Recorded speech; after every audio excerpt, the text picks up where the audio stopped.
Сайн бацгаана үзэгчдээ парламент энэ 7 өдрийн нэвтрүүлэг эхэлж байна. Улсын их хурлын чуулганы хаалт болохтой холбогдуулан энэ 7 хоногт Улсын их хурлын чуулганы нэгдсэн хуралдаан байнгын хороодын болон бүлгийн хурал нэлээд ачаалттай болж өнгөрлөө.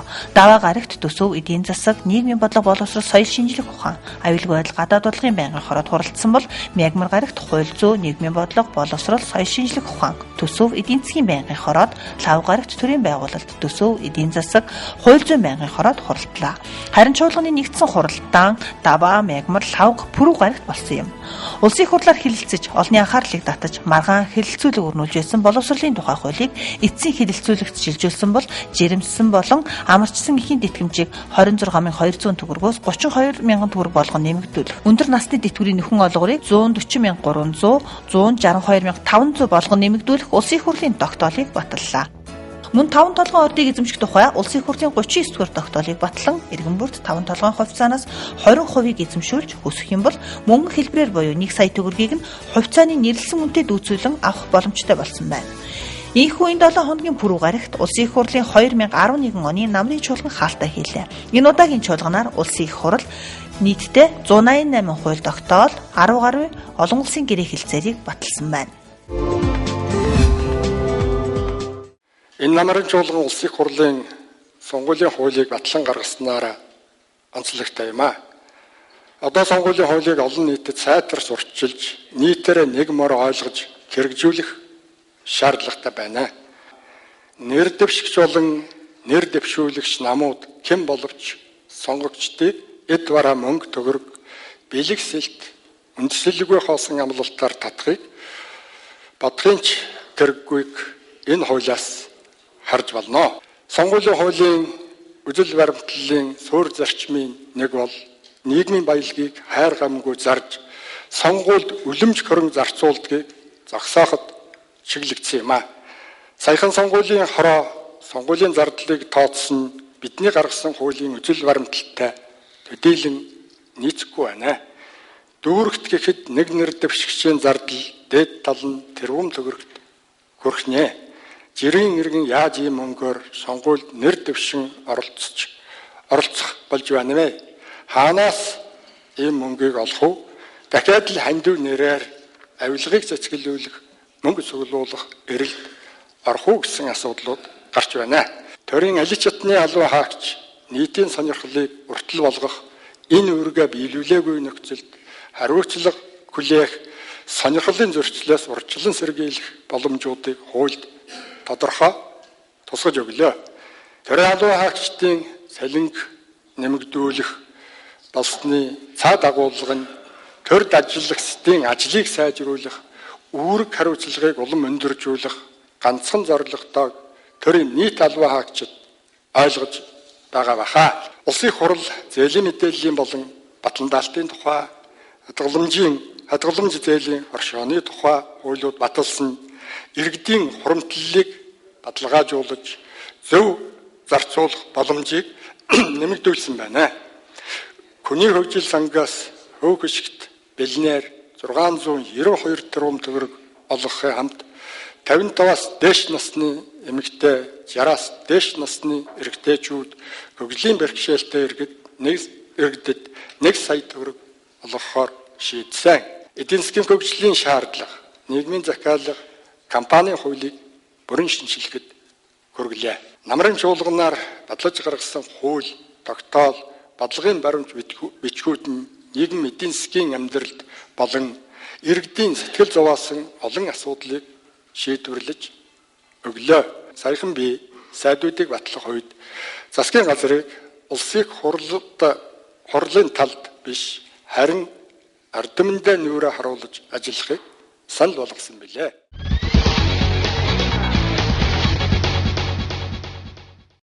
Чуулган хаалтаа хийсний маргааш өдөр буюу 2 дугаар сарын 17-нд Улсын их хурлын даргын захирамж гарч Улсын их хурлын ээлжид бус чуулганыг 2012 оны 3 дугаар сарын 5-наас 9-ний өдрүүдэд зарлан хуралдуулж Монгол улсын 2012 оны төсвийн тухай болон нийгмийн даатгалын сангийн 2012 оны төсвийн тухай хуулиудад нэмэлт өөрчлөлт оруулах, орон нутгийн хурлын сонгуулийн тухай хуульд нэмэлт өөрчлөлт оруулах, хуульчийн эрх зүйн байдлын тухай хууль, Монгол улсын шүүхийн тухай, мөн шүүгчийн эрх зүйн байдлын тухай хуулиудын төслийг хэлэлцэх холбогдох хууль тогтоолуудад өөрчлөлт оруулах тухай шийдвэр гаргасан байна. Өнгөрсөн 7 хоногт Улсын их хурлын чуулганы нэгдсэн хуралдаанаар байнгын хороодын дарга нарыг шинээр томилсон билээ. Улсын их хурлын бүрэн эрхийн үлдсэн 6 сарын хугацаанд байнгын хороодын дарга нар юун дээр голлон анхаарч ажиллах талаар бид тодруулсан юм. Одоо яг тулгамдж байгаа хэд хэдэн асуудал байна гэж харж байгаа. Нэгдүгээрт нь тэтгэвэр тэтгэмжийн зөрөг барилах ёстой. 95 оноос өмнө тэтгэврт гарсан олон ахмадуудын тэтгэврийн зөрөг байгаа. За энэ хуулийг бол бид юунад батлуулж хэрэгжүүлж эхлэх ёстой. За хоёрдугаарт нь боловсролын тухай хуулийг шинжлэх ёстой. Боловсролын салбарын олон асуудлууд одоо шийдлийг хүлээж байгаа. За гуравдугаарт нь шинжилгээ ухааны чиглэлийн нэг сан одоо том хууль явж байгаа.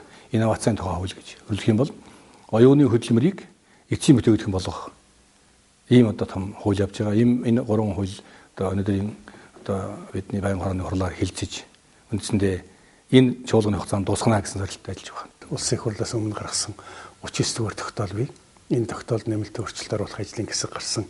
За энэ 39 дугаар тогтоолоор юу шийдэх гэдэг юм гэхээр 5-7 хувьцааны тухай асуудлыг шийдэх гэдэг. Ард иргэдэд хувьцааг олгохдоо одоо бэлэн мөнгөөр хувьцаагаар байх сонголтыг одоо олгосон. За тэгээ аж ахуйн нэгжүүдэд олгохдоо хувьцааг өсгөх тодорхой болгосон. Ийм одоо эрх зүйн зохицуултыг хийж өгөх гэдэг байгаа. Ирэх 13 оны засгийн газрын мөрийн хөтлөг үндсэн чиглэл, засгийн газрын үндсэн чиглэлийг одоо баталдаг.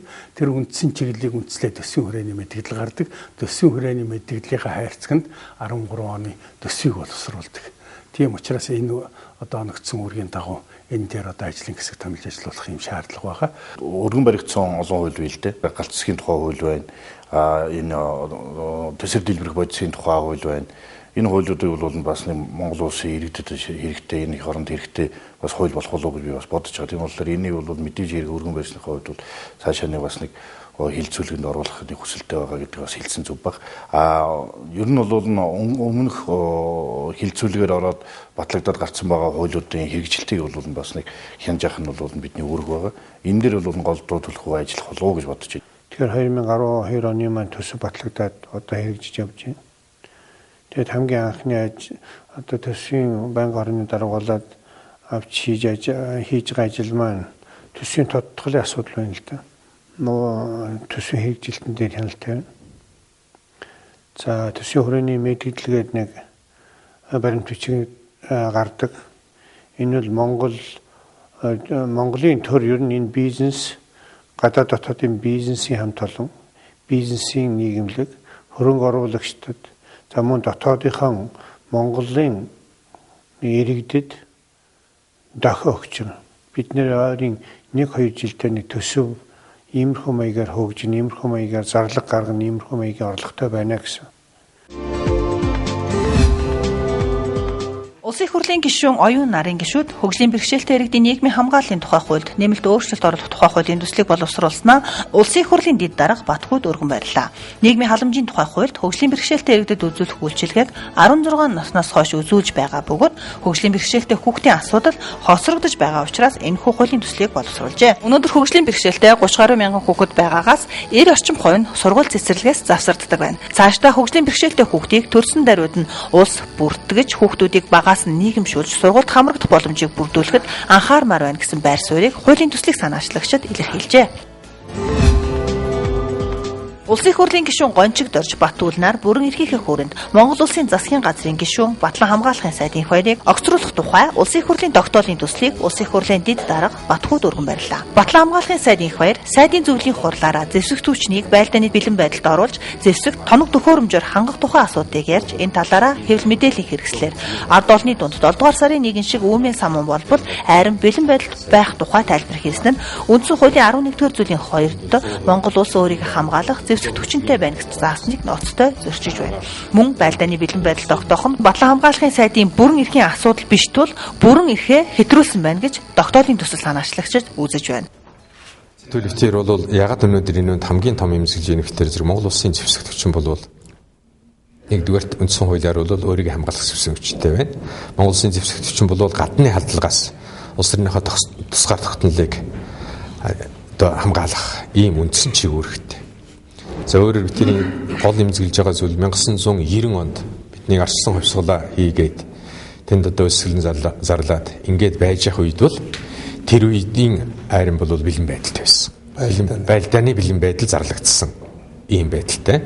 Тэгээд хэдүүд ч бидэнд бол үнэхээр одоо саяны сайдын сэтгэж байгаа адилаар сэтгэж тэр лөө бол цэргийн хүчийг зэвсэгчний хүчийг оруулахад бол бэлэн ийм байдал байсан шүү дээ. Тийм учраас энийг бол бид нар бас яг тийм болцсохгүй одоо бууны амны дор тэр арчсан хувьсгалаа хийжсэн хүмүүсийн хувьд бол энэ бол ямар аюултай зүйл болдог, ямар аюултай үр дагаврыг бий болгодог нь мэдхийн хувьд бол бид тэр зүгээр байж чадах тийм битэр тийм эрх байхгүй. Иргэний удирдлагад Батлан хамгаалах яамыг одоо оруулаад энэ чинь бараг 10 хэдэн жил болж байна шүү дээ. 96 оноос одоо сайд нь иргэний хүн байдаг. Тэр Батлан хамгаалах яамны захиргааны удирдлага нь бол болж өгвөл бас энгийн иргэдээс байх. Ийм чиглэлээр явж ирсэн. Гэтэл энэ хүн бол эргээд тэр төрийн захиргааны байгууллагыг, төв байгууллагыг Батлан хамгаалах яамыг бүр цэрэгдсэн зохион байгуулалтаар оруулж байна. Уг нь бол энэ чинь жанжин штабын тусдаа цэвэр цэргийн зохион байгуулалттай байдаг тийм ээ. Батлан хамгаалах яам нь бол нөгөө засгийн газрын хуулиар цэрэг төрийн захиргааны байгууллагын хувьар зохион байгуулагддаг байхгүй юу. Гэтэл бүр цэрэгдсэн зохион байгуулалтаар нэг үгээр хэлэх юм бол одоо би нэг хүмүүст ойлгуулахын тулд нэг тийм цэргийн хунтын зохион байгуулалт хийж байгаа маягаар үйл ажиллагаа явуулж байна. Тэгээд энэ бол маш их тийм сэтгэл зовоож энэ яхахгүй төгшөөх ёстой асуудал. Энэ сайтыг бол бид одоо өөр хариуцлага тооцохоос өөр ямар ч арга байхгүй. Улсын их хурлын дарга Дембэрэл бүгд найрамдах Солонгос улсаас Монгол улсад суугаа элчин сайд Жон Ирийг эх орондоо бүр мөсөн буцахтай холбогдуулан Пүрэв гарагт хүлээн авч уулзлаа. Элчин сайдыг Монгол улсад ажиллах хугацаанд хоёр орны харилцааг шин шатанд гаргах, улс төр, худалдаа, эдийн засаг, соёл боловсрол, иргэдийн харилцааг өргөжүүлэх талаар хүчин чармайлт гаргаж хамтран ажилласанд талархаж байгаагаа Улсын их хурлын дарга илэрхийлээд бүгд найрамдах Солонгос улсын ерөнхий ассамблеийн урилгаар Улсын их хурлын даргын Солонгос улсад хийсэн албан ёсны айлчлал амжилттай болж парламентийн гишүүд хоорондын харилцаа, хамтын ажиллагаа улам өргөжин хөгжөхөд ихээхэн ач холбогдолтой болсон гэдгийг онцолсон юм а. Мөн элчин сайдыг ажиллах хугацаанд хоёр орны худалдааны эргэлт хоёр дахин өсч бүгд найрамдах Солонгос улсаас Монгол улсад олгох хөгжлийн албан ёсны тусламжийн хэмжээ нэмэгдсэн байна.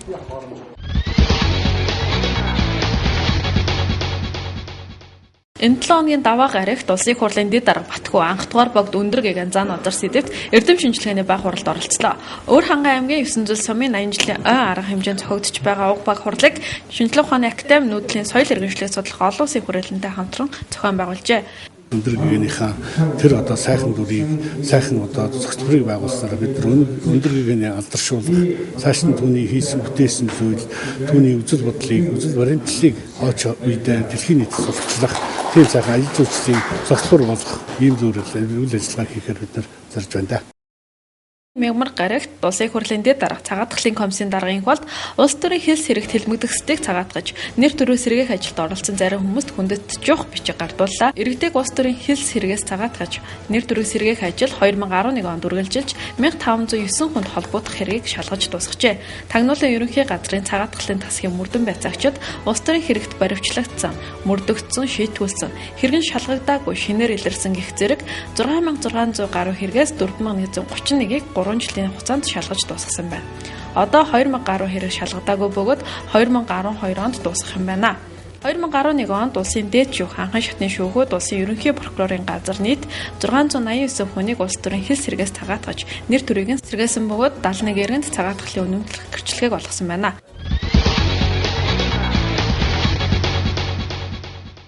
Улсын их хурлын гишүүн Батчаргалын Батбаяр нүүрс ус төрөгчийн тухай хуулийн төслийг улсын их хуралд өргөн барьж байгаа юм байна. Энэхүү хуулийн төсөлд хэрэглээний шатхууны үнийг 500 төгрөг хүртэл бууруулах боломжтой нэгэн залтыг оруулжээ. Энэ талаар тодруулахаар бид улсын их хурлын эрхэм гишүүн Батчаргалын Батбаярыг өнөөдрийн хууль санаачлагч болондоо урьсан юм. Бензин шатхууны үнийн талаар бол олон жил ярьж байна дөө. Тэр засгаас их анхаарлаа. Их олон арга хэмжээ авлаа тэгэд хямдарсан юм алга. Одоо тухайлах юм бол 2008 онд гэхтэл бензиний үнийг хямдруулна гэж Тэгээ нийтдээ 80 тэрбум төгрөгийн санхүүжилт хийсэн юм байна л л. Тэглээгээд 2004 онд 1 литр бензин маань 1300 байсан бол одоо 1800 болчихсон байх жишээтэй. Монгол улс бол нийтдээ нэг жилд 1 сая орчим тонн бензин шатхуй импортоор авдаг юм байна. Одоо тэр ногооноор энэ график дээр байж байгаа. За түүнээс энэ 700 мянга гэдэг тэр цэнхрээр хөхөр бичсэн график дээр тусгацсан нь бол одоо энэ томоохон компаниуд, уулуурхан компаниудад хэрэгжилж байгаа бензин. Тэгээ энэ одоо 300 мянган тонн гэдэг энэ улаанаар заасан энэ жижиг нь бол энэ бол одоо бидний одоо хамгийн чухал хэрэглээ. Өдөр тутмын хэрэглээ. Энэ бензин колонкуудаар зарагдаж байгаа нийтийн хэрэглээний бензин бол ерөөсө 30% нь буюу 300 мянган тонн л байна. Тэгэхээр өнөөдрийг хүртэл төр ямар арга хэмжээ авч ирсэн гэхээр тэр 1 сая тонныг л хямдруулах тухай асуудал ярьснаас биш энэ 300 мянган тонныг хямдруулах тухай асуудал ерөөсө яриаггүй юм байна. Би энийг бол буруу шийдвэр гэж үзэж байгаа. Ягаад гэвэл 700 мянган тонныг хэрэгжилж байгаа тэр том аж ахуй нэгжүүд чинь гадаад дотоодын уулуурхайн том компаниудын хэрэглээг бид нэр хямдруулах, бензинийн хямдхан зарж өгөх, хямдхан болгож өгөхийн төлөө зүдэрч байгаа хэрэг байхгүй. Ерөөсөө нийтийн хэрэглээ. Тэр автобусны билет, тэр одоо махны үнийг тодорхойлж байгаа, тэр эрчим хүчний үнийг тодорхойлж байгаа, тэр иргэдийн хэрэгжилж байгаа 300 мянган тонноо хямдруулах талаар бид ярих хэрэгтэй байсан. Гэхдээ тэр энэ 300 мянган тонныг хямдруулахын тулд би бас судалгаа хийж үзлээ л дээ. Гэтэл 2011 оны 1-р сард 1 литр одоо бензиний үн бол Оросын холбооноос авч байгаа бензиний үн бол 1000 төгрөг орчим байсан.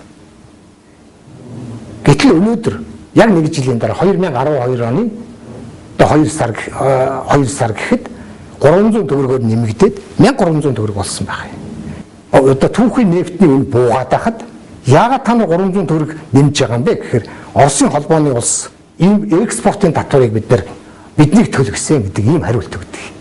Тэгээ энэ бол үнэхээр хүлээж авахд боломжгүй асуудал л Оросын холбооны улс ч тэр, манай улс ч тэр, дэлхийн худалдаа байгууллагын гишүүн улсууд шүү дээ. Экспортод татвар ногдуулах ёсгүй. Тэгэхээр юу гэж үзэж байгаа гэхээр тэр хэрвээ төр өөртөө 100% энэ бензинийхээ үнийг одоо шийддэг, квотын тогтоодог, үнийн тогтоодог, ийм болчих юм бол энэ квотын татварыг, энэ экспортын татварыг төлөх тэр боломж төлөхгүй байж болно л гэж ингэж би үзэж байгаа.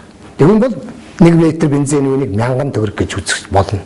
Тэгэхээр бид нар 1000 төгрөгнөөс 500 төгрөгийг хямдруулаад 500 төгрөгийн төсвөөс байдаг юм уу? Одоо өөр санхүүжилтээ санхүүжүүлээд ингээд явах юм бол нийтийн хэрэглээний 300 мянган тонн бензинийг бид нар литр тутмын 500 төгрөгөөр зарах ийм боломжийг л би яриад байгаа юм. Тэгэхээр энэ одоо энэ нийт одоо энэ 300 мянган тонн бензинийг одоо 500 төгрөг болтол хямдруулахын тулд бидэнд ерөөсөө нэг 150 жилд 150 тэрбум төгрөгийн санхүүжилт хэрэгтэй. Энэ санхүүжилтийг яаж бий болгохыг бас би тооцоолж үзсэн л дээ. Яаж бий болгох вэ гэхээр зэрэг бид нар бол тэр би түрүү ярьсан тэр одоо том компаниудын тэр нефтний үнийг бол бид нар хөнгөлөхгүй. Тэр арилжааныхаа журмаар тэр одоо 1800-1800-аар аав бид тэднийг одоо өмнөөс нефтний үнийн хөнгөлт төсвөөс мөнгө гаргаж авах шаардлагагүй гэж үзэж байгаа учраас эндээс бид нар арилжааны үнээр нь өгөөд тэндээс олох ашиг маань бол нэг 60 тэрбум орчим гэж ингэж үзэж байгаа юм. Жил бүхэн 60 тэрбум төгрөг төр өөрөө олж авна тэндээс. Үлдсэн дутагдж байгаа 90 тэрбум төгрөгийг бол улсын төсвөөс санхүүжүүлэх тийм боломжтой.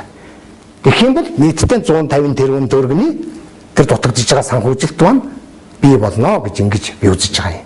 Ингэх юм бол 1 литр бензинийг нийтийн хэрэглээнд 300 мянган тонныг нийт одоо ард түмэндээ 500 төгрөгөөр литр тутмын одоо хөдөлгөх боломжтой болно л гэж ингэж үзсэн энийг би тайлбарлаж байгаа юм.